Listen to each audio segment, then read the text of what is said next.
พอแม่หญิงงามพอเมื่อยามเปิดไปหาป่าพอพ่อจายมีพญาพอเมื่อยามเขากินเหล้าอันนี้ก็เป็นกำคมคนโบราณเปิ่นสอนไว้ว่าแม่หญิงเขาจะพอความงามของแม่หญิงตอนแม่หญิงไปเสาะไปซ่อนไปแตะไปหาปูหาปลาจะเป็นคนงามธรรมชาติบ่ได้แต่งหน้าทาเล็บบ่ได้แต่งหน้าทาปาก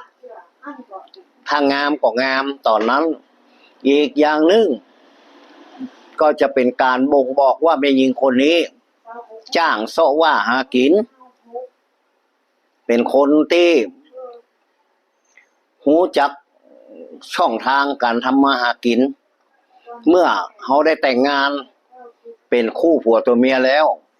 ก็จะทำให้เขามีความสุข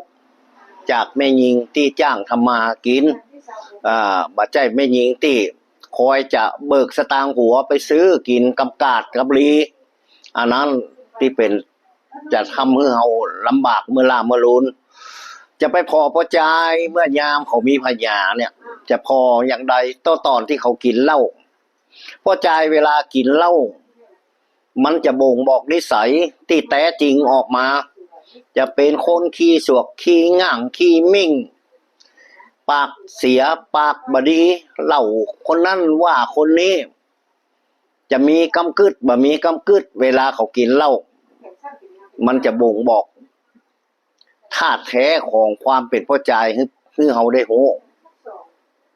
อันนี้ก็เป็นคำคมโบราณเปิ้นสอนไว้ครับ